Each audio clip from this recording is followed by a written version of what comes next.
السلام عليكم ورحمة الله وبركاته. halkan waa telefishinka caalamiga ah Universal TV xaruntiisa dhexe magaalada London. waxaynu soo gaarnay goorahan oo kale xilligaad nooga barateen habeen waliba oo isniina saacada magaalada London waxay ku beegantahay 9 fiidnimo barnaamijka arrimaha bulshada oo ku soo qaadan jirna mowduucyo kala gedisan oo inoo daadihin jiray wariye Cabdixaafid Maxamuud Jaamac oo isagu ku maqan hawlo shaqo idoo barnaamijkeena caawa inii daadihin doono anigoo Maxamed Saciid Saxaaf qaybaha dhexe inta dambe barnaamijkeena caawa oo kaga hadli doono dhibaatooyinka iyo waliba guud ahaan sharciyada kala gedisan ee xagga qaadka ina marti ugu yahay caawa mid ka tirsan ciidamada booliiska ee degmada ama deegaanka Waltham Forest ee ku taala ama se kamida xaafadaha ama se deegaanada ku yaala magaalada London qaas ahaan dhanka waqooyi bari ee magaalada tan koorse intaanan u galin mowduuceena caawa waxaan jeclaa marka wad inaan iskiin baro oo caawa isagu stuudiyaha ila jooga kana tirsan ciidamada booliiska ee wadankan oo aan kaga mahad celinayno guud ahaan sida wanaagsan ee barnaamijka oo nooga aqbalay waa John Simpson oo isagu kamid ah ciidamada booliiska John oo ah waliba dadka kalimaha ciidamada booliiska inuu yahay laakiin xubnaha ugu sareeya kamid ah ee degmadan Waltham Forest. John, welcome to the program and thank you for coming. My pleasure. We are talking about one of the most important probably aspects of our community, cats. And I'm sure most of the viewers have so many questions, but to start with, why is carts being banned? CAT was banned this year on the 24th of June. This is quite a long lead up to this decision being made. Part of the background to the ban was the fact that there was a campaign led by local communities and also by local authorities, and that's true across the whole of the country, not just particular to London, requesting that the drug CAT be banned. And the reason for that was there were concerns, firstly, about the cohesion element in terms of cohesion with families. The information was that many of the male members of the family were using CAT, but were leaving the household for a number of hours to go and use CAT, leaving the rest of the family at home. So there were firstly concerns about the family cohesion and community cohesion generally. And secondly, there were also concerns about the health effects of CAT, both general health and also mental health. And these were the main elements that then led to the decision for CAT to be banned. hay daawadayaal sidaad la socotiin barnaamijkeena caawan oo kaga hadlayno dhibaatooyinka iyo guud ahaan sharciyada kala gedisan iyo sababaha keena su'aasheena ugu horeysay oo weydiinay John Simpson oo isagu ka tirsan ciidamada booliiska ee wadankan oo inuu weydiinay sababaha keena markuu ugu horeysa in la mamnuuco gabi ahaanba isticmaalka ama iibsashada ama gaditaankii qaadka in la isticmaalo uu ku jawaabay inay tahay midda ugu horeysa in ay ka timid codsi ka yimid ama dadaal dheer oo ay sameeyeen xubnaha ka tirsan ama se bulshada Soomaalida oo iyagu kamid ah dadka isticmaala ama gada ama iibiyaba qaadka oo doonaya in la joojiyo iyo sidoo kale qoysaska wadankan ku nool waa sidoo hadalku u dhigay John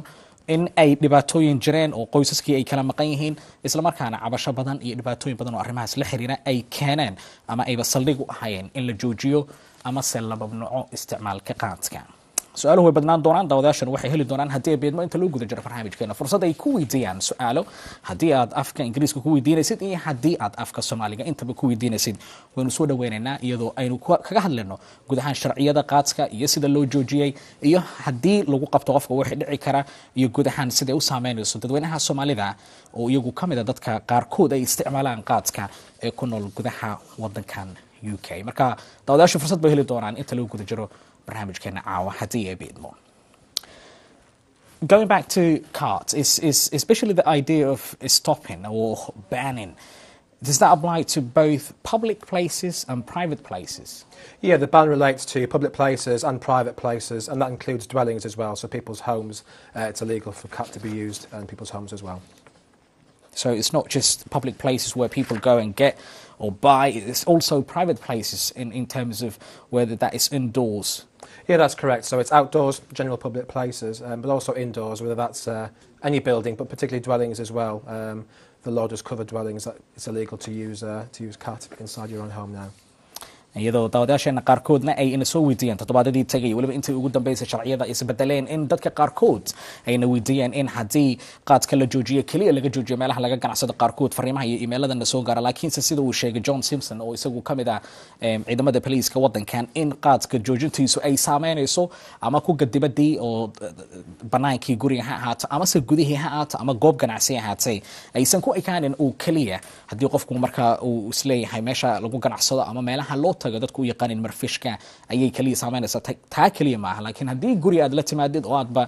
si sharci darraa kusoo qaadatay sida sharcigu sheegayo inay sharci darro tahay in qofkii uu ku cuno taa sidoo kale waxay saameynaysaa meelihii privateka ama gurigaagii ama qaaska ku ahaa inay iyagana ay saameyso haddii qofka markaa lagu qabto. Starting from the 24th of June, what happens if someone starts or uses cards? There are applications, so there are ways. So if someone uses cards, starting from the 24th of June, what is happening? So in terms of the legal response to that, so if you are found using CAT, then the police are now duty-bound to take action. But it's important to emphasise that that action is a staged approach, and the aim of this is not to criminalise any elements of the community, and that's reflected in the staged approach. So the first occasion, the user will be issued a warning, a CAT warning. Second occasion, they'll be given a PND, which is a notice for disorder, like a fixed penalty, so that's a fine. And then on the third occasion, they would be arrested, providing that arrest was necessary under separate legislation, and they would be progressed that way. But I think it's important to emphasise that long before the 24th of June, there's a huge amount of engagement work done between the Metropolitan Police and police services across England and Wales in terms of engaging with local communities and various community leaders, particularly the communities who are affected by this change in legislation. And that's done also with other partners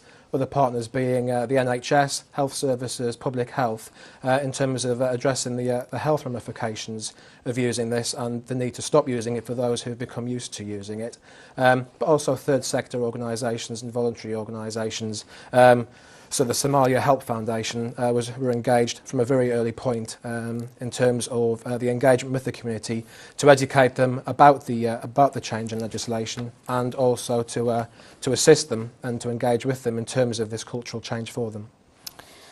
Oh, thanks, John. run ahaantiina awoodii su-aashaasina la xiriirto markay timaado isticmaalka qofka haddii laga soo bilaabo 24 bishii June ee sanadka 2014 oo ah markii sharcigu isbedelay ee qofka markaa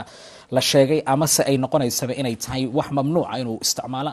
ama iibiyo ama uu gadaba ama uu soo iibsado isagu inuu cuno sidoo kale qaadka haddii uu ku nool yahay gudaha wadankan ayna uu sheegay in laga bilaabo 24 isla markaa uu qofku mari doono saddex qaybood qaybta ugu horeysa ay tahay digniin in qofkii la siiyo marka labaad uu noqon doono ganaax in qofkii la ganaaxo ilaa 60 pound oo lacagta wadankan in qofkii lagu ganaaxo marka saddexaadna ay noqonayso in la xiro laakiin uu maro maxkamad kadibna maxkamaddu ay markaa go'aan ay ka qaadan doonto wuxuu sidoo kale uu ku adkeeyay muhiimaddu inay tahay inta marka aan loo gudbin in ka horba la xiriiray qaybaha kala duwan ee bulshada si fariinta loo gaarsiiyo ay kamid yihiin waaxaha caafimaadka sida NHS oo kale iyo waliba sidoo kale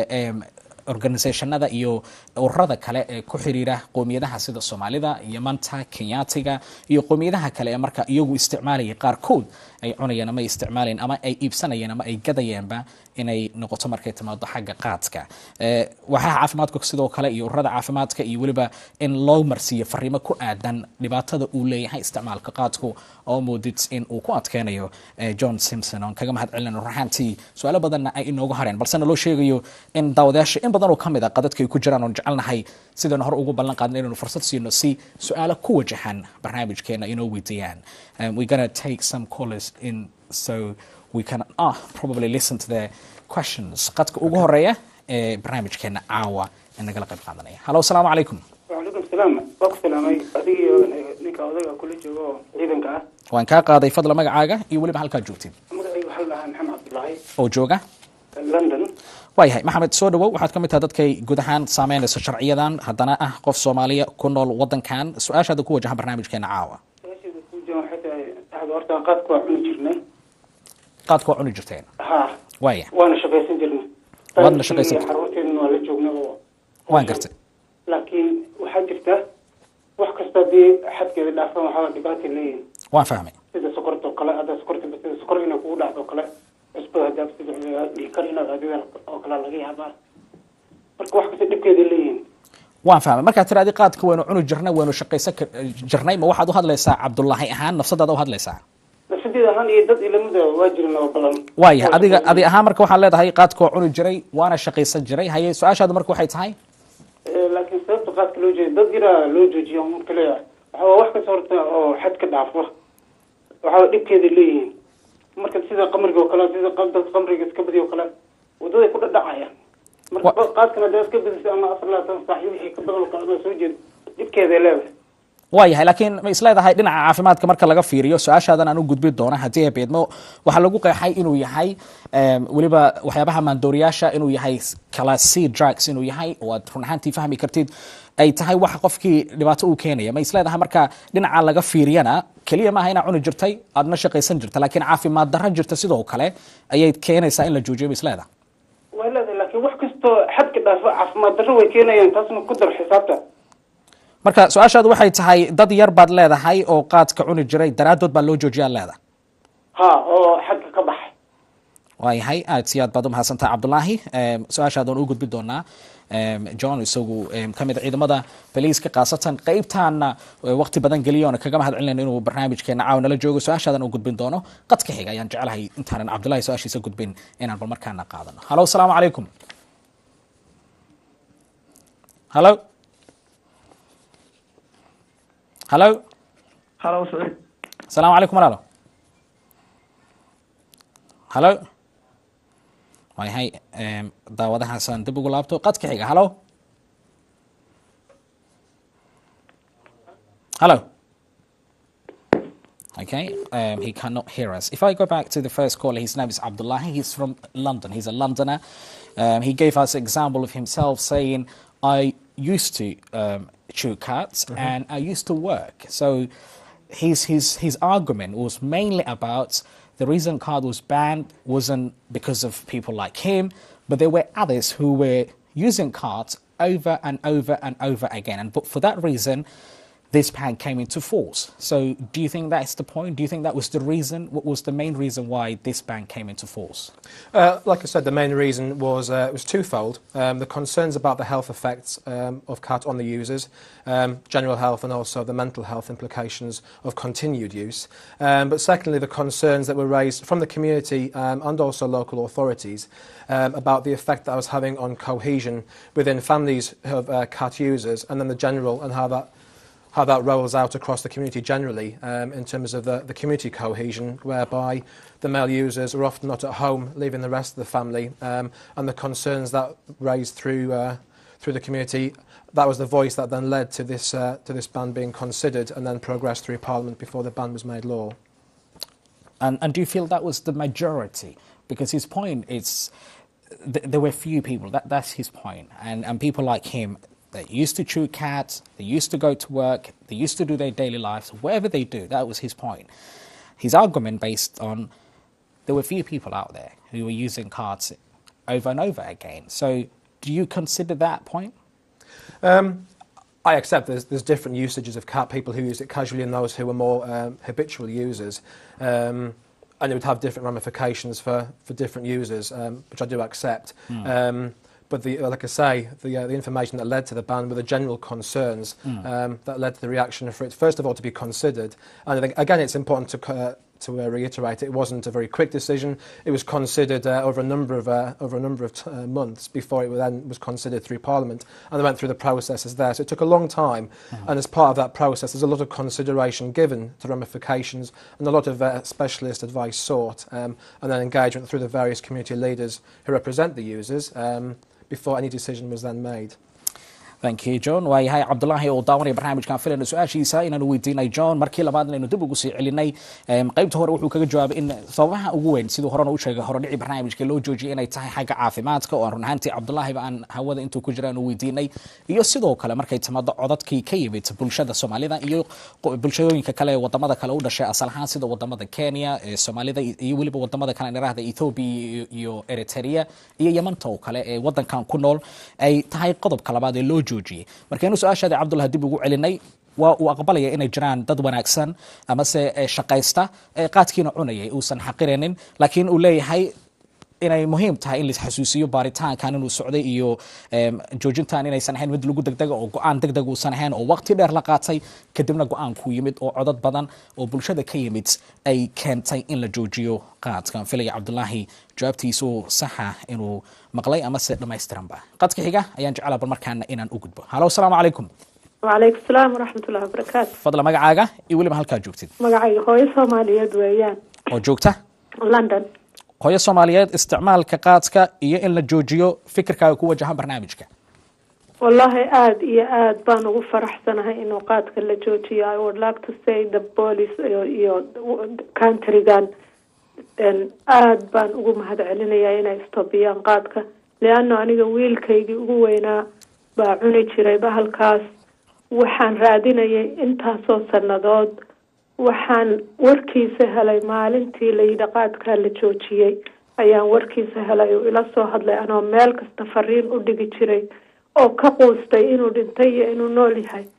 intee sano ayaad isla aadeen wiilkaaga adoo raalliya?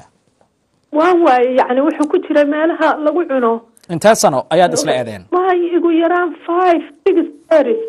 waan gartay. waxaa iigu horeysay maqalkiisa markii qaadka la joojiyey ayaa iigu horeysay maqalkiisa. aad baan ugu mahadcelinaynaa wadankan inuu qaadka naga joojiyey. aad baan ugu mahadcelinaynaa. waxaana leeyahay weli waa la keenaa oo anigaygani rabadaantii hadda ahayd waxaan arkay xaafadda South Hall meel ka tirsan Hounslow Coventry nin yani madaxduubka ayaa gaari ku waday, nin Soomaaliya la joogay, wuxuu boorsadu ka soo bixiyay, way kala gurayeen, waanu ku qaylinay anagoo tahajur u socono, wanoo kaloog meelahaasay ahayd. waa ogtahay rabadaanta tahajur baa la tukadaa. isla markaa 10kii dambaan ku jirnay ee had lowla aanaan ku jiri lahayn booliska inaan ugu yeedhnaan dabacnay wuuna baryay, kiibaana baryay, waa iska daynay leanna 10kii rabadaan baan ku jirnay. stiilna waa la keenaa isbabta iyadoo lagu cunayana waan arkaa. runtiina waa raba inaan haddaan arko iyo meelaha lagu gadayaba booliska la socodsiiyo leanno xanuunka uu ibaday aniga oo kaas. waayahay aad baan kaaga mahad celinayaa hooyo Soomaaliyeed, runtii aad iyo aad bay u mahadsan tahay. She's a Somali mother from London. She's a Londoner. She's so thankful to the Met Police and to the UK government for panning the cat. She gave us an example of her eldest son. She tried to keep in touch with her son over the last 5 to 6 years. She couldn't manage. And when the cat ban force came into law on the 24th of June, that was when she got contact with her son. So she's very thankful to the Met Police. And she also said there are still illegal traders bringing cats into the UK. Well, first of all, I'd like to thank the caller for the kind comments about the Met. And it's nice to get that feedback and get those anecdotes whereby it's having a positive effect in terms of family cohesion, like we've discussed. In terms of people bringing cat into the UK, importing cat is also illegal, and that would carry a custodial sentence. There isn't a staged approach to the prosecution for that. That would be an arrest. In terms of the importation of cat, that's slowed down to a great degree. A lot of it came through Heathrow, and obviously Heathrow and other ports and other port agencies were part of the process in terms of preparing for the ban. And there's not so much cat getting through now. Particularly fresh cat getting through is very difficult because of the ramifications and how long it stays fresh and potent for. In terms of the cat that's still getting into the country, that has reduced significantly. However, operations still are ongoing in terms of addressing that. And anyone who does supply cat or who does import cat does face prosecution for that. Thank you, John. waayahay waan kaga mahad celinaya hooyo Soomaaliyeed oo runtii marka koowaad looga mahad celiyay sida wanaagsan ay iyaduna ugu mahad celisay ciidamada police iyo guud ahaanba wadanka markay timaado xagga joojinta iyo in la mamnuuco qaadka. intaa kadib wuxuu sidoo kale John Simpson oo isagu ku hadlay magaca ciidamada police qaasatan degmadan ama deegaanka Walton Forest ee waqooyi bari magaalada London oo sidoo kale uu ka jawaabay qaybtii ahayd inay jiraan wali dadkeena qaad oo ay ka ganacsadaan si sharci darro ah. uuna sheegay in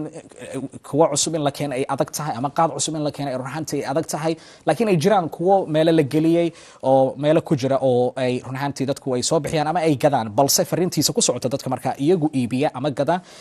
hooyada Soomaalida ay sheegtay ee aragtay runtii iyaduba fariintiisa ku socota ay tahay in ay lala tiigsan doono sharciga wadanka. waana fariinta ku socota qaasatan dadka iyagu ka ganacsada qaadka ku nool gudaha wadankan. aad iyo aad buu mahadsantahay. qadadku waxaan uga runtii fursad inaan wada siino, balse waxaan jecelahay markaan su'aalaha kale inaynu u sii gudubno oo dawadaasha dib aynu ugu soo laabano. If we go back to the relationship between the Met Police or the police and the cart users, how has it been? Like I say, we engaged very early on with the cat users and also the communities affected generally by this. Our experience so far has been very positive. So the lead up to it was positive in terms of there's all sorts of engagement, both at a very local level on the wards within London and wards across the country, and also on a more strategic level with regards to working groups and community leaders. The run-up to that was positive, and it was very important that we had these critical friends around the table as well to help inform our approach to this, first of all. Secondly, the working group around how we've dealt with the reclassification of CAT didn't stop on the 24th of June. That continues to this day with the same people around the table. And what we've learnt so far is that tensions are low. There are no community tensions with regards to this. That was a potential concern. And the feedback we've received so far has been positive. And I can only speak for the Metropolitan Police. We've been praised by various community leaders and also partners in terms of our approach to this and our proactive approach to the engagement aspect for it. In the UK, it is mostly used by the old members, mainly male, communities such as Somalis, Ethiopians, Yemenis and Kenyans. So is your approach the same when it comes to approaching Somalis and Kenyans and other communities, all the card users, or is it different? There's a general approach in terms with regards to the use of CAT. With regards to specific communities, we'd get representatives of those specific communities around the table. So it's not a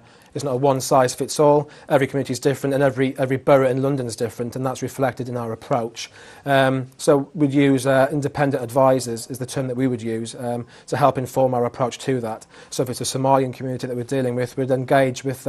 Somalian community leaders and an independent advisory group from that community. Conversely, if it was a Yemeni community, we'd look to recruit people from that community to assist in the process around the engagement for that. Thank you, John. وهاي داوديال sidaad weli halkaad nagala socotiin waa telefishinka caalamiga Universal xaruntiisa dhexe magaalada London barnaamijkeena caawana inuu kaga hadlayno isticmaalka qaadka iyo qofkii iibinaya ama gadaya iyo dadka soo iibsanaya dadka isticmaalaya iyo guud ahaanba sharciga wadankan wuxuu ka qabo tan iyo markii sharciga wadankan uu isbedelay ee ku wajahan qaadka 24kii bishii June ee sanadkan 2014 su'aalahan weydiin hadaan dib ugu laabto qaybta hore ee ahayd xagga xiriirka ka dhaxeeya ciidamada police-ka iyo waliba dadka qaadka isticmaali jiray oo ku tilmaamay inay tahay mid run ahaantii experience-ga ama way aragnimada ay ka qaateen ay tahay mid aan xumeyn laakiin se ay ilaa imika aysan joojin wada tashiga 24 aysan ku ekeen markii sharcigu yimid laakiin miiska ay mar walba la fadhiyaan dadka soo horjeeda fikradaha ay weli la tashanayaan su'aasha labaad ee weydiinaha qaabka markay timaado Soomaalida iyo Yemanti iyo Kenyaatiga iyo qoomiyadaha kale ee wadankan ku nool isticmaala qaadka iyo qaabkay ula dhaqmaan inay isku mid tahay iyo inay kala duwan tahay ayuu sheegay inay mar walba tahay mid si guud isku mid ah laakiin se dhaqangelinteedu ay tahay mid ka duwan mideeda kale Soomaalida kale tusalahan wuxuu yiri waxaynu la xiriirnaa dad Soomaaliya hogaanka xaafadaas ama community-ga Soomaalida ama bulshada meesha degan halka dadka kalena laga qoro Yemen haduu yahay dad markaa Yemeni haduu yahay qofkii Soomaali qof Soomaaliya qolo walba dad matala iyo koox gooniya oo fikrado iyo aragtiyo gooniya ay weydiiyaan oo ka madax banaan oo ku wajahan fikradahaas iyo aragtiyadaas ku wajahan guud ahaan in la isticmaalo qaadka iyo sida loo joojiyo dhibaatooyinka ka iman kara intaba qadadka buuxa ayanu jecelnahay run ahaantii isku dhaxwadnaa su'aalaha iyo qadka xiga inaynu bal markaana fursad siino halo assalaamu calaykum hay qadkaas codkiisu waa ugu gaaban yahay halo assalaamu calaykum walaalo alaykum assalam fadlan magacaaga iyo waliba halka joogtid magacaygu waa Cabdullaahi oo jooga London waxaa joogtaa bariga magaalada London Cabdullaahi waa ku soo dhaweynaynaa waana filaya guud ahaan inaan la socoto barnaamijkeena su'aashaada ku wajahan barnaamijka haddaad la socotay su'aashayda ugu wajahan ugu horeysa adiga iyo sargaal xigeenka biliska oo fursadda caawinaysa waa idin mahadcelinaya adiga mudan Cabdullaahi marka labaadna dowladda UK iyo biliska oo la dirirahaya chat-ka iyo joojintiisa waa ka mahadcelinaya waad mahadsantahay haye xanuun badan buu nagu hayaa haddaanu nahay Soomaalida hadda waxaan eegsanayo hooyadii inankeeda ka sheekeynaysa intii ay lahayd si wanaagsan sidaas sida eeg buu hooyooyin badan iyo aabayaal Soomaaliyeed iyo dad kale oo badan xanuun eeg buu ku hayaa waan gartay ama ka badan waan fahmay marka anigoo ka hambalyeynaya joojinteeda joojiya aadna raalo uga yaa waxaan isleeyahay ciqaabta la siiyey way yar tahay marka waxaa leedahay in marka koowaad digniin la siiyo marka labaad 60 gani lagu ganaaxo marka saddexaadna qofkii la qabto loo gudbiyo maxkamadihii kadibna go'aan laga gaaro xiritaankiisa waxaa leedahay waa ciqaab aad u yar waa ciqaab aad u yar maxaa marka jeclaan lahayd in lagu sameeyo qofka waxaan jeclaan lahaa in lagu sameeyo oo ay aad uga xanuunsadaan dalkan inay joogaan waa jecel yihiin dadku waa fahma marka fikir ahaan maxaad la wadaagi lahayd haddii ay noqoto waxaan la wadaagi lahaa qofkaasu inuu mutaysto sharciga in laga qaado maadaama waxa uu mujtamaca dhibhayo oo duleeyey oo daraaga ay tahay waxa laga kala leeyahay oo uu gacanta kula jiro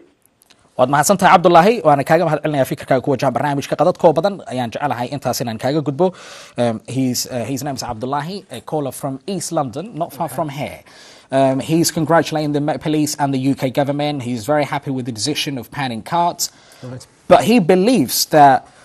the first one is a warning, the second one is a £60. It's not enough yet. He feels like more and more needs to be done. In particular, his advice is to withdraw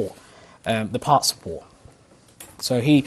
thinks it's not enough yet. The first thing warning, the second thing is a £60 penalty, and then you go the third possession, which is face arrest.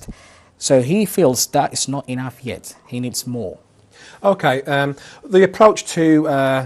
CAT, which is a Class C drug, replicates our approach to other Class C drugs. So there's consistency in terms of how we deal with these offences. So another approach would be towards cannabis, and that's exactly the same staged approach. The thinking behind the approach to CAT is around the cultural change that people are expected to go through. So rather than seeking to criminalise any elements of the community, it's that staged approach would avoid that. So rather than people going straight to court and being branded a criminal, we seek to try and divert them away from that and give them the opportunity and obviously the support that goes with that in terms of get them away from CAT and not becoming criminalised and put into the criminal justice system. So that's the reason behind the staged approach. And that's worked well with cannabis, and what we're seeing now is he's working with CAT. It is early days in terms of a full evaluation of that, but obviously the approach to that in terms of the penalties these offences attract, that's not a decision made by the police, that's a decision that's made by other authorities within government. Sure, thank you very much. Abdullahi oo jooga bariga magaalada London su'aashaadii iyo waliba fikirkaaga aan la wadaagnay John. Qaybta hore waa runtii mahad celinta iyo inta aad ku qanacsan tahay in la mamnuuco inta weyn u sheegnay laakiin qaybta aad soo jeedisay ahayd in qofkii laga qaado baasaboorkii oo kale ama se saddexda qaybood ee iminka lagu ekeeyo laga sii badiyo wuxuu leeyahay waxaynu u isticmaalnaa qaybaha kale sida waxyaabaha maandooriyaasha ama cannabiska iyo waxyaabaha kale la isticmaalo in qofkii fursad la siiyo aan hore lagaga qaadan ama sharci ha noqoto ama maxkamad ha la geeyo ha noqoto ama se qofkii criminal ama dambiilaba in laga dhigo inaysan noqon laakiin fursad la siiyo laga duwo haddii uu maaragtay digniintii qaado ay 60 gani laga qaado kadibna maxkamad loo gudbiyo qofka marka inta markii la marsiyo waxa laga yaabaa in badan oo dadka kamid ah inay isbedelaan laakiin fursad la siinayo in qofkii aan horay lagaga dhigin qof dambiila laakiin qof walba fikirkiisa xaq u leeyahay Abdullahi uu dareensan yahay wali in digniinta iyo waxyaabaha la maray aysan ku filneen aad si aad buu ugu maxasan yahay raantii qaybta caruurta oo aad iyo aad su'aalo badan oo la xiriira aynu jecelnahay inaan ka weydiino ayaa inoo soo socota balse aan ogahay qadadku inay buuxaan aan jeclaan lahayn inay noo dulqaataan.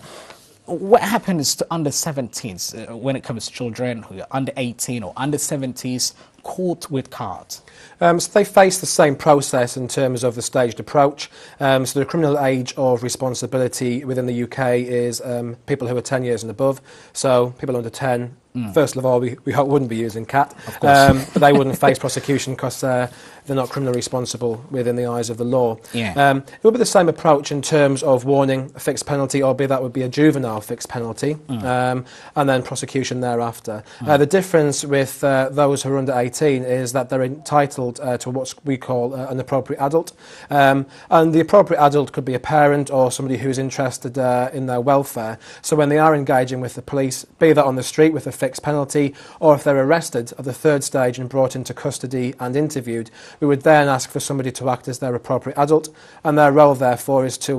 protect the interests of that juvenile and to make sure they understand the ramifications of what they're facing and also the processes around that. But it's important to emphasise that when any juvenile comes into the criminal justice system, again, unless it's very serious offences, it's a staged approach, and there are a number of diversionary routes that are business as usual now within the police across the UK in terms of diverting that young person away from crime, and that's done through our youth engagement departments, our youth offending teams. So they'll do as much as they possibly can, again working with partners and the third sector in terms of addressing the reasons that sit beneath that young person becoming involved in crime and addressing those issues to divert them into what could be argued to be more productive use of their time, so they then don't get into later life with a criminal record which then has ramifications for future employment. So again, it's very much a supportive process in terms of diverting them away from criminality, with the added caveat whereby they're entitled to an appropriate adult to protect their interests. But obviously serious offences are treated as serious offences. Cat hopefully wouldn't get to that stage. Get to that stage. It might be different. Hey, daawadayaal oo moodid raantii in ay su'aaluhu kala duwan yihiin qaasatan su'aashan weydiinay dhalinyaro fara badan waxaanu aragnaa magaalada London iyo guud ahaan wadankan UK aan ogahay daawadayaasheena ku sugan wadankan inay fahmi karaan da'doodu 16 jirto 15 jirto 17 jirto oo habeenadii ama meelaha wareegaya laga yaabay qaadka inaysan cuneen loo dhiibo inay sii gadaan ama ay soo gadaan ciidamadu haday ku qabtaan muxuu sharcigu ka qabaa laba qaybood uu kala saaray qaybta koowaad hadii cunuga warta uu yar yahay 10 sano uu ka yar yahay ma aha sharcigu mid markaa sida u saameynaya sidoo sheegay John laakiin se hadii 17 oo kale uu jiro ama uu ka yar yahay 16 sano oo kale jiro waxa loo diri karaa qaybaha xagga ururada dhalinyarada oo kale si markaa looga weeciyo mar walba waxay ahaan doontaa digniin in la weeciyo in waqtigiisii la geliyo waqti uu ku baran karo ama se waxyaabo uu isagu u faa'iideynaya gabar ama wiil qofku wuxuu doonaba laakiin qaybta ugu muhiimsan ay tahay in la isticmaalayo wadooyin lagu badbaadinayo qofka dhalinyarada qaybaha youth engagement ama youth offending oo ah meelaha dhalinyarada ee ciidamada police ama social service ee qofka u sii diri karaan oo lagala hadlayo waxyaabaha markaa sidii uu u joojin lahaa ama ay u joojin lahayd qofka markaa lagu qabtay ee da'diisu ama da'deedu ay ka yar tahay 17 sano laakiin mar walba aysan ahayn in hore loogala boodo qofkii in dambiile uu noqdo taasina ay saameyn karto qofkii shaqadiisii mustaqbalka in recordkii ama se nidaam ahaanba wadankan ay u gasho in qofkii uu noqdo qof dambiilaha ayna sanado badan ama in badan oo noloshiisa kamid ay saameynayso in wadankii ka bixi waayo ama shaqooyin uu heli waayo intaba waayahay bal markaana qadka xiga we're going to have some callers hopefully assalamu alaykum alaykum salaam fadlan magacaaga iyo waliba halka joogto Cabdiwali oo jooga Ingiriiska waayahay Ingiriiska joogta Cabdiwali waan ku faraxsanahay daawadaasheena qadadka u badan inay yihiin wadankan dad ku nool oo sharciyadu ay saameynayaan Cabdiwali waan filayaa horudhici iyo qaybihii dhixi barnaamijka caawina la socotay si wanaagsan su'aashaada ku wajahan barnaamijka waa arin fiican way qaadka in la joojiyo waa la soo daahayna qaba ma garan waayahay waxaan jeclaan lahaa inay qamriga ku daraan qamriga in lagu daro maxaa waa qaad iyo qamri waa wada qac moogta adiga waxay isdhaamaan malahan waan fahmay qamrigana lagu daro ninka odaga u sheeg marka qaadka ma isleedahay waa runaantii qof walba fikirkiisa xaq u leeyahay Cabdiwali oo aan runaantii aaminsanahay sida tir wadanka ba ku nooshahay marka aad leedahay qamriga hala joojiyo waxyaabaha aad ku tiri hala joojiyo waxaad ka wadaa dhalinyarada Soomaaliya ba isticmaashaa leedahay ma waxaa leedahay qowmiyadaha wadankan ku nool iyo waliba wadankeenu anagu martida ku nahay waxyaabaha ay isticmaalaan ha joojiyaan iyagu aad u weyn sida u wadaan jeclaan la ina fahmo ya brother sidaad adigu u wadid ma waxaad leedahay qamriga ha laga joojiyo dhalinyarada Soomaalida ee qamriga cabta mise waxaa leedahay wadankeenu inagu martida ku nahay waxyaabaha iyagu cabaan ama ay cunaan ha joojiyaan si fiican u fahmo su'aashaada waxaan ka wadaa wixii xun oo dhan oo drugs in la joojiyaan ka wadaa ma ahan qof gooniya waxaan ugu dan leeyahay ma ahan qamriga iyo qaadka waa isla mid waa in la joojiyaa maadaama ay qaadka joojiyaan waxaan ka codsanaynaa inay qamriga joojiyaan ka bacdina sigaarka ay ku daraan waayahay qof walba fikirkiisa xaq buu u leeyahay inkastoo su'aashaas ay ka baxsan tahay barnaamijkeena laakiin ay tahay fariin ku wajahan barnaamijka kaga mahad celinayna Cabdiwali qadka xiga ayaan jecelahay markaana inaan u sii gudbo ee xagga su'aalaha ku wajahan barnaamijkeena halo assalamu alaykum assalamu alaykum walaalo wa alaykum salaam fadlan magacaaga iyo waliba halka joogto Mustafa Maxamed Umar oo jooga magaalada wadanka Sweden magaalada Khofda Sweden ayaa joogtaa waxaa laga yaabaa sharciyadu inay ku saameeyaan laakiin fikri aragti inta badan la wadaagi kartaa Mustafa waa kula wadaagi karaa Maxamed waan ku salaamay marka hore waan ka qaaday Mustafa soo dhawow anu waxaan ahay sharci kula wadanka Sweden waan gartay laakiin yahow marka caafiirsa qaadka aniga si weena uga soo horjeeda in la joojiyo in la joojiyo qaadka wuxuu dhib ku yahay hooyooyinkii carruurta wadan baan ka soo qaxnay marka waa taageersantahay in la joojiyo qaadka waa taageersana laakiin hadalkaan ka dhacay maxay iga joojinaysaa walaalo ilaahay kugu dhashay haya soo dhawow okay waxaan rabaa in aan ka hadlo xagga maskaxiyan iyo maadiyan ama xagga oo mental healthiga hadda xagga oo u dhaawaca ka gaaraya qofka maskaxda u fiirso urur hadda waxaa laga sameeyey Soomaali ay ku midoobeen oo dadoo Soomaali mental health foundation oo Mareykanka uu ku diiwaangashan yahay Ohio laakiin haddana u fiirso Soomaalida Yurub joogtaaba dhibaatada mental health ugu badantay wadanka maxaa u malaysaa marka boo si fiican marka waxaan rabnaa war ilaahay ka cabsada war xaaskaaga u naxariiso oo habeenkii anu waxaan jeclahay business wixii tahay oo macquul wixii oo ganacsi ah oo de skat I know that waxaan isurisku xidhayaan skatka ingiriiska dhaqaale badan ay ka helayeen oo xagga oo cashuurta ah laakiin muhiimadu ma ahan in cashuur la fiiriyo waa in la fiiriyo caafimaadka ubadka iyo carruurta waan garta marka adoo soo koobay Mustafa waxa leedahay in la joojiyo waxa taageersantaa sidaan u fahmay iyo waliba xagga caafimaadka waxa leedahay wax u daran ay sheeg dadkeena Soomaaliyeed wallahi dadkeena Soomaad u fiirso qofka qaadka cuno wadankana fiiri wadanka hadda oo qurbahan ana hadda Suudaan ku noolahay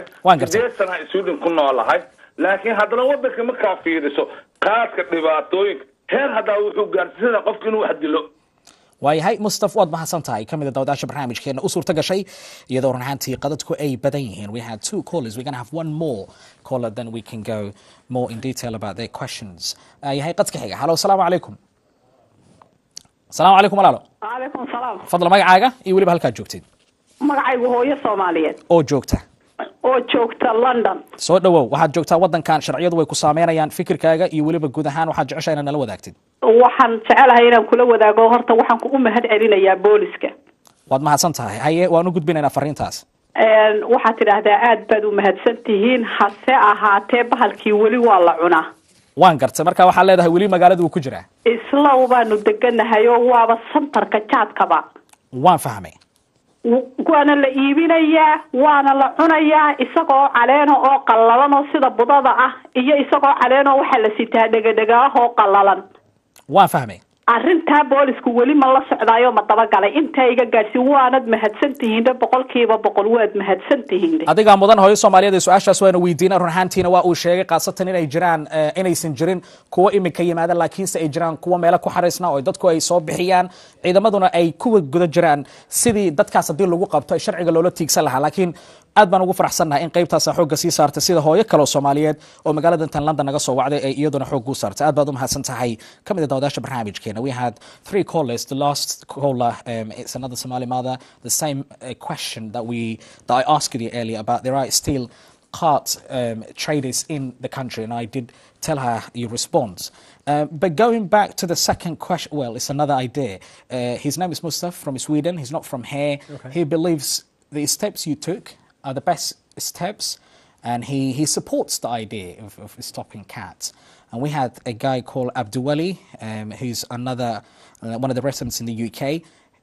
it's his opinion he's entitled to his opinion but he believes the fact that you banned carts you need also to ban other drugs including wine or whiskey that's his own opinion. Okay. Well, the decision to ban alcohol and other drugs that doesn't rest with the police. That rests with the government, and there are processes that sit behind that. That's not something that the police would be looking at. As with all drugs, sort of drugs along the lines of cat and cannabis, particularly these are under constant review in terms of the approach to these. But in terms of any plans to ban further drugs or indeed alcohol, that's not something I could comment on, or indeed the police could comment on. That's a decision for government. Thank you, John. Wayha Abduwali runtii fikirkaaga xaq baa u leedahay laakiin su'aasha sidaad inooga codsatay ayaynu ugu gudbinay laakiinse go-aanka ah in la joojiyo qamrada iyo waxyaabaha la xiriira waxay tahay mid u taala dowladda waddankan shakhsiyanna ma ahi buu yidhi qofka ka jawaabi kara in uu joojiyo amase waxyaabaha kale ee aad dhibsanaysiin ama qamre ahaato ama waxyaabaha kale la xiriira laakiin qof walba fikirkiisa waxaa quu leeyahay ulajeedada barnaamijkan ay tahay inaynu soo dhaweynayno fikradaha kala gedisan ee ku wajahan barnaamijkeena caawa waayahay waxaanu jecelnaa markaan daawadayaasha fursad baynu siinay inaynu dib ugu laabano John caawa su'aalo badan u hayno inaynu ka faa'iideysanayno doonayna haddii ay beedmo aynu dib ugu laabano qaar ka tirsan qaasatan su'aalihii naga soo gaara daawadayaasheena toddobaadkan iyo toddobaadadii xigay oo in badan oo ka mid ah su'aalahaas ay yihiin kuwa soo laalaabtoona jecelnaa haddii ay beedmo inaynu wax ka weydiino. When it comes to rehabilitation centers or rehabilitation programs, is there any or have you managed? How is it going?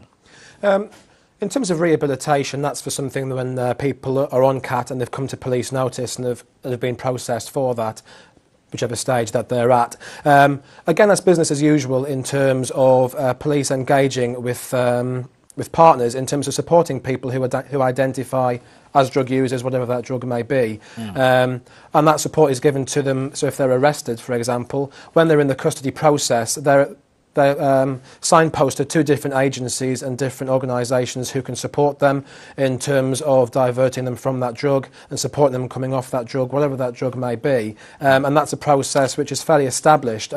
across the UK in terms of people who are arrested and go through that system when they come into police custody. That's what happens after they're arrested. But like I say, the approach towards the reclassification of CAT has not been a preemptive enforcement, but rather a preemptive engagement process. So like I say, in terms of engaging with the Somalian communities and other communities who use CAT in the run-up to the reclassification, that process has always been with other partners, so drugs workers and what we call DAT, which stands for Drugs Action Team. They've been engaged throughout, along with other health service partners and other agencies and other drugs workers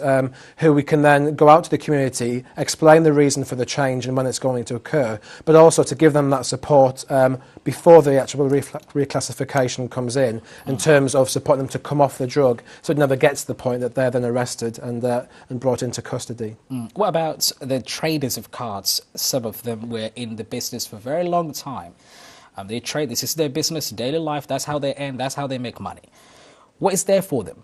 And those who are not, for example, if I was in the business for a very long time, 20 years, that is the business I've known over the last 20 years. And the decision the government is taking now is there's no more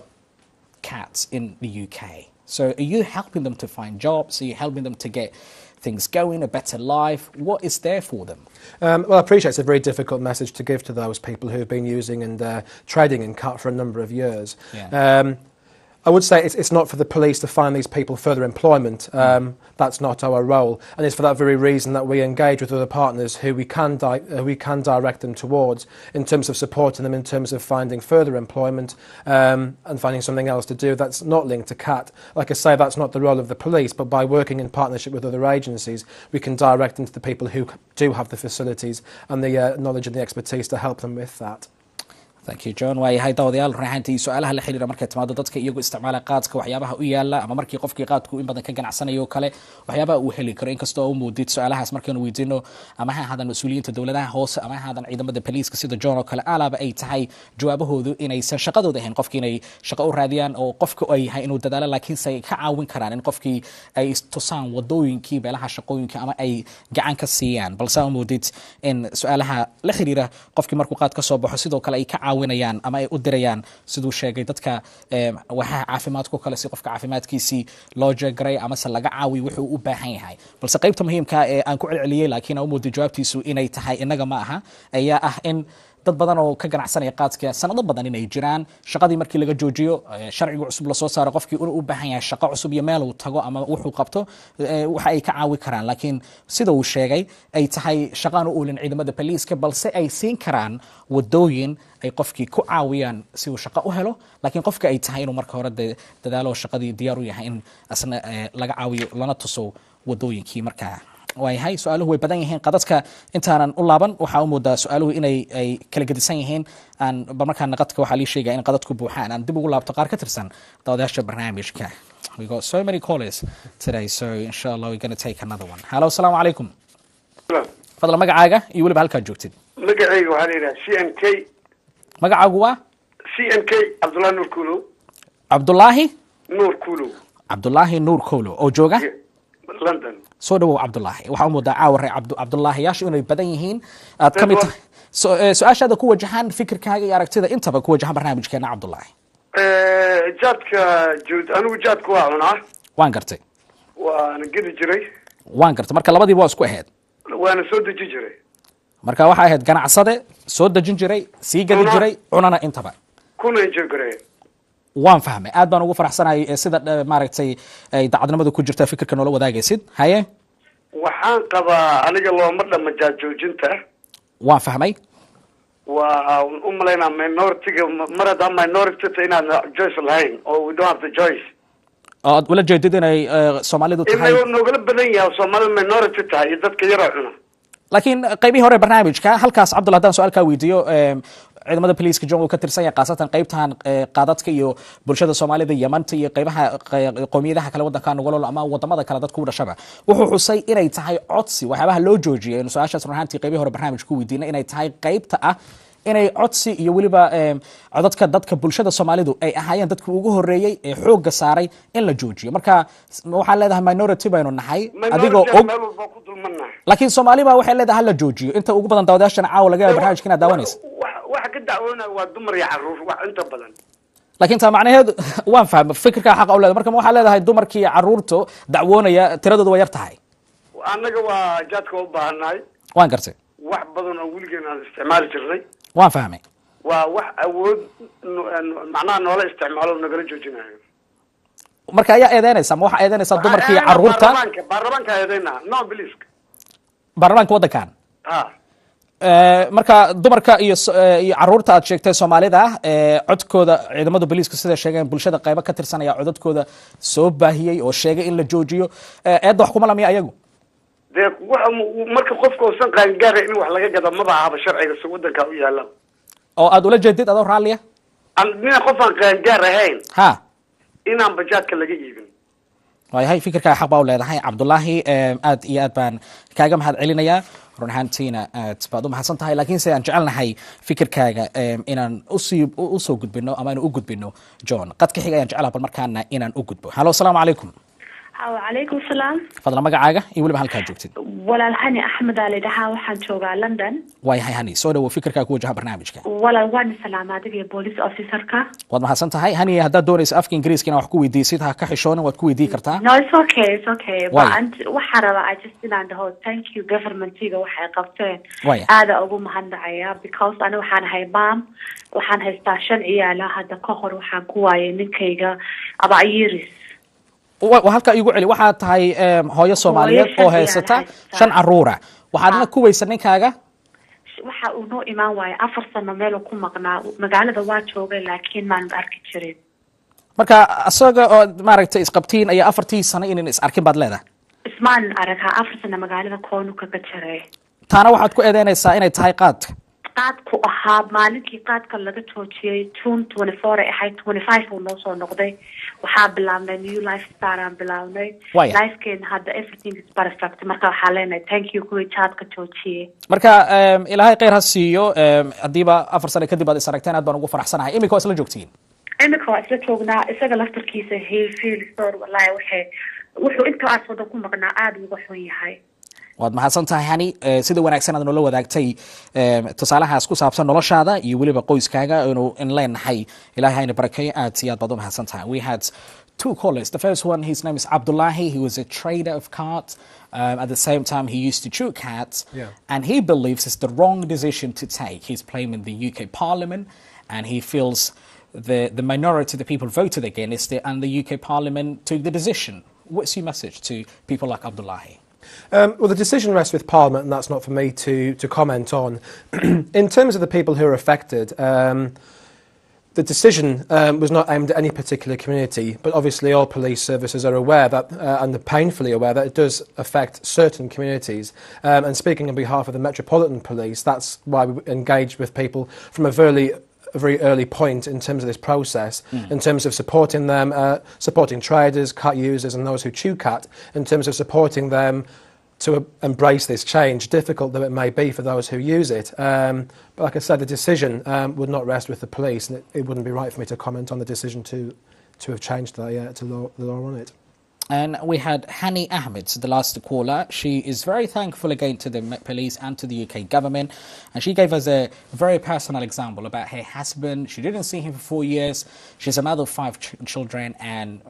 you know how it feels when a mother of 5 children and she didn't see her husband for 4 years. And on the day, the 24th of June, when the decision or the law came into force, the 25th of June, that was the time she saw her husband after 4 years. How have you came across an example like that? But it's nice to hear those examples because it goes back to the reasons that that led to the decision in terms of that family cohesion, and the examples we've heard tonight would reinforce that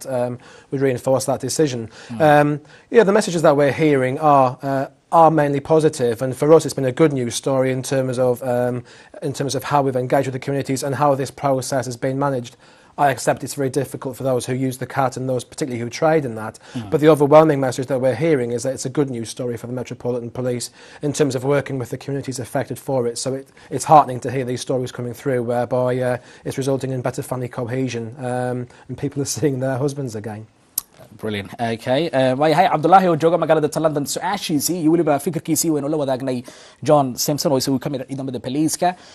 jawaabta midda koowaad wuxuu yiri haddii uu eedeynayo baarlamaanka dee fikirka xaq buu u leeyahay, go-aankaasna ma aha mid uu jawaabayo baarlamaankii waddanka. Tan labaadse go-aanka ma ahayn go-aan loogu talagala buu yiri keliya qoomiyad ama dad gooniya ama shakhsiyaad gooniya ama ganacsada gooniya, laakiin waxaa go-aan si guud loo qaatay. arrinta Hani 4 sano ay ninkeeda kala maqnaayeen markanu la wadaagnay aad buu ugu farxay uuna soo dhaweynayaa, waana waxyaabaha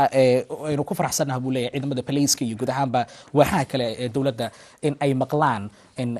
qoysas kala tagay dib iskugu soo laabanayaan. inta ugu badanna wararka iyo hadallada aynu helayno waxay u badan yihiin buu yiri kuwa lagu farxo ama wanaaga oo ah in la joojiyay qaadkii waa sidoo hadalka u dhigay. waayahay daawadayaasha waxaan ogahay in badan oo kamid ah qadadkiina ku jiraan, laakiin waqtigu uu iga sii gabagaboobayaan jecelahay daawadaha ugu dambeeya runxantii qadadkuna in marka la sheegay inay hartay uu kaliya ilaa 6 daqiiqo barnaamijkan jecelahay labada daawade ugu dambeeya inaan fursad siiyo aan jecelahay inaan boobsiiyo oo waliba aan runxantii dadajiyaan iraahde. We have 6 more minutes to go and we're going to take the last 2 callers and then probably to find out everything. waayahay qadka xiga. Hello, assalamu alaykum. وعليكم السلام ورحمة الله وبركاته. فضل magacaaga iyo waliba halka joogto. magacayga waa Cabduqaadir oo jooga Afrika. Cabduqaadir oo jooga xagee joogta Cabduqaadir? Afrika.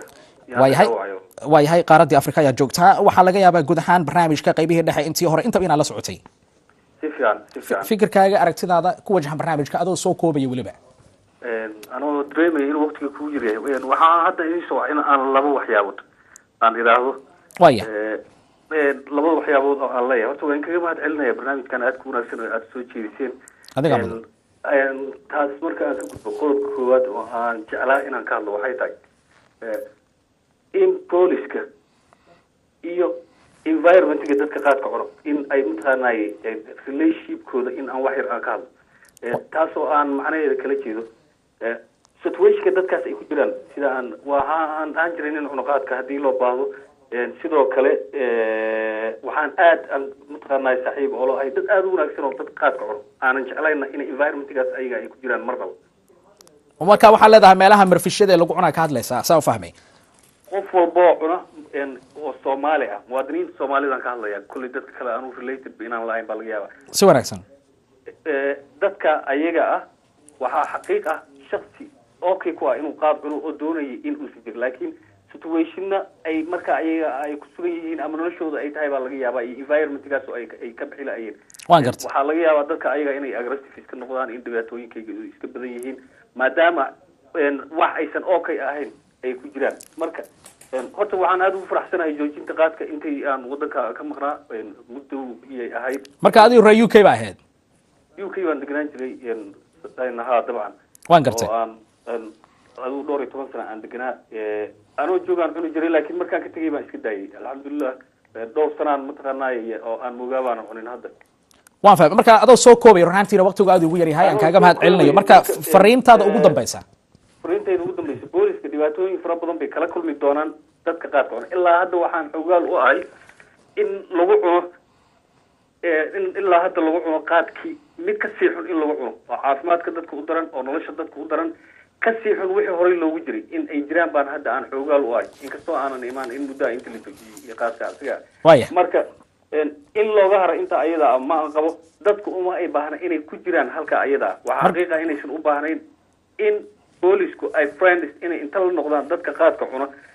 baan roya ku kala jirto waa kala fog yihiin booliska iyo ayagu inay isku dhacoodu badan yahay booliska haddii ay environmentiga asiga qofka asiga ay ku qabtaan inaysan go-aan degdega inaysan qaadan inay qofka ka soo saaraan ayagoo u adeegsanayo shaqadooda inay naxariisteeda ay ku badan tahay qofkaana uusan raalli ka ahayn sida ayada inay kala kulmaanna ay dhici karto waayahay run ahaantii cabdiqaadir aad baan u fahmay oo jooga qaaradda afrika kamid daawadayaasha ku noolaan jiray siduu sheegay waddankan UK daawadaha ugu dambeeya run ahaantii waqtigu iga dhamaanaya we can have the last caller of the show okay qadka ugu dambeeya hello assalaamu calaykum calaykum assalaam waraxma fadla magacaaga iyo weliba halkaa joogtid nuney baa la dhahaa UK baan joogaa magacaagu waa Munira tiri soo maaha okay UK baa joogtaa adoo soo koobaya Munira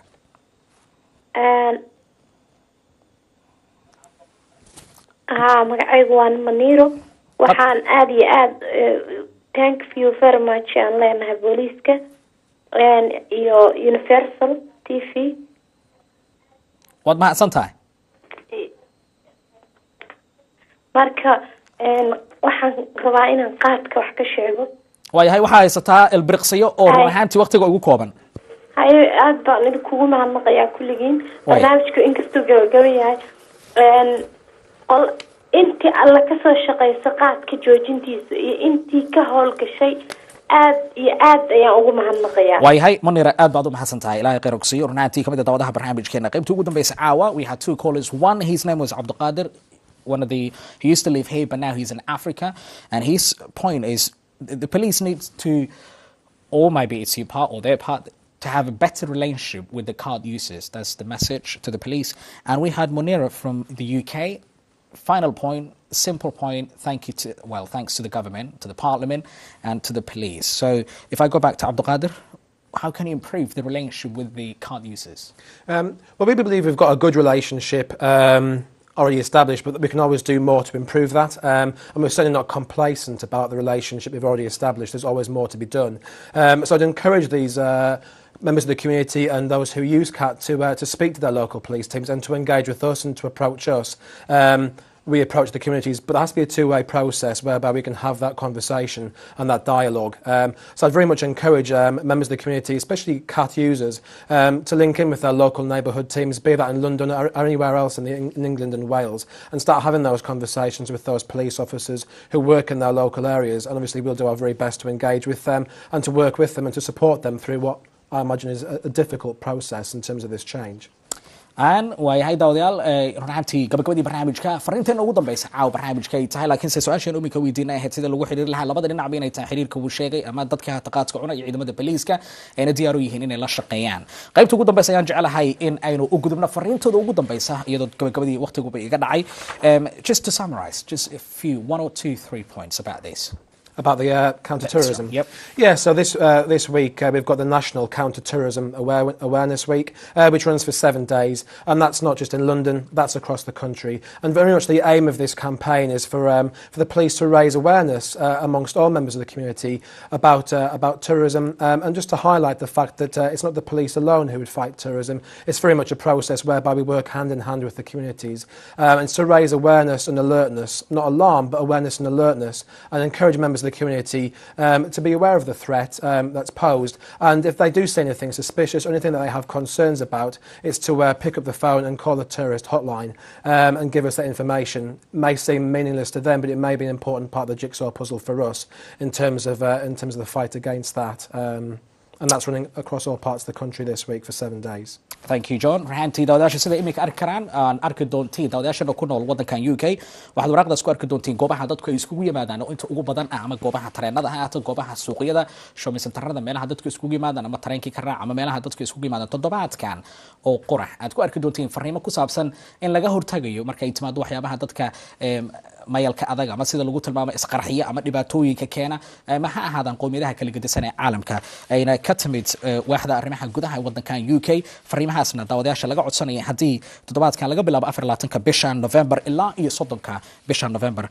meelaha dadku iskugu yimaadaan goobaha ganacsiyada iyo inta ugu badanba aad ku arki doonteen ciidamada police-kuna ay website-yadooda iyo waliba fariimaha aad ku wada arki doonteen xagga warbaahinta caalamka sida warbaahinta wadankanba aad maanta iyo inta toddobaadkan aad ku arki doonteen haddii beedmo John Simpson, who is of course the Chief Inspector in the London Borough of Waltham Forest, thank you very much indeed for coming, and we are very glad